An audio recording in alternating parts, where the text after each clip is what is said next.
देखिए, भारत की सनातन धर्म की उपासना विधि में राम और शिव दोनों अलग अलग नहीं हैं।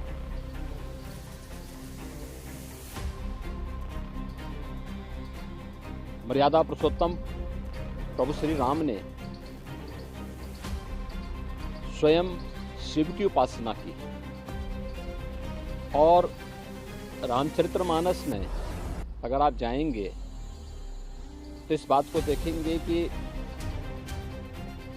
भगवान शिव ने भी राम की उपासना की। दोनों एक दूसरे के पूरक हैं। प्रभु राम कहते हैं, शिव द्रोही मम दास कहावा, सो नर मोहि सपने हो नहीं पावा। यानी अगर कोई भगवान शिव का द्रोही है और वह मेरा दास, मेरा भक्त कहलाने का दंभ पाल रहा है, तो मैं सपने में भी उसे नहीं प्राप्त हो सकता।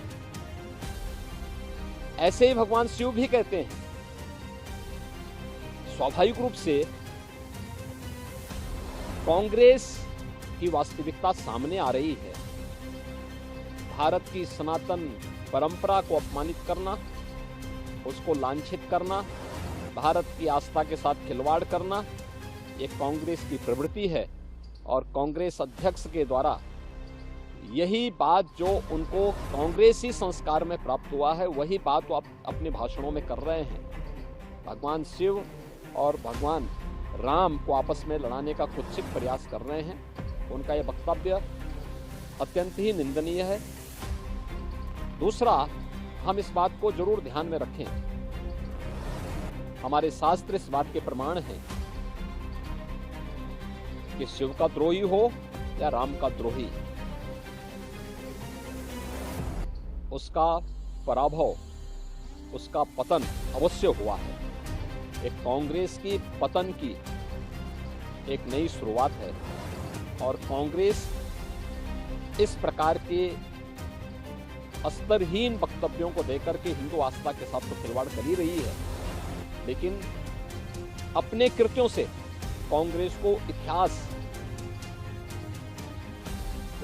इतिहास की वस्तु बनाने की ओर भी कांग्रेस का नेतृत्व उसे धकेल रहा है। और मुझे लगता है प्रभु राम और देवादिदेव महादेव शिव इनको सद्बुद्धि दे।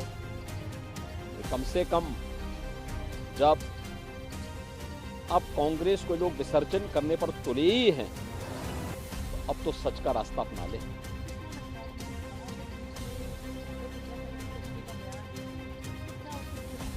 देखिए, अपनी हार की खिसियाहट को अब भारत की सनातन आस्था के साथ खिलवाड़ करके कर रहे हैं। यद्यपि कांग्रेस का इतिहास इस प्रकार के कृत्यों से भरा पड़ा है, लेकिन इस सब के बावजूद चुनाव के समय इस प्रकार के संवेदनशील मुद्दों को उठा करके कांग्रेस भारत की आस्था के साथ साथ बहुसंख्यक समाज को अपमानित करने का उचित प्रयास कर रही है।